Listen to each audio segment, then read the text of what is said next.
வண்டி ஓட சக்கரங்கள் இரண்டு மட்டும் வேண்டும். அந்த இரண்டில் ஒன்று சிறியதென்றால் எந்த வண்டி ஓடும்? உனை போலே அளவோடு உறவாட வேண்டும்.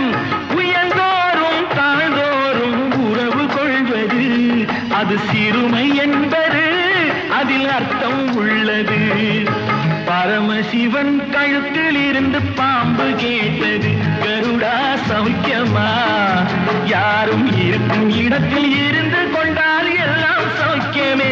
கருடன் சொன்னது அதில் அர்த்தம் உள்ளது.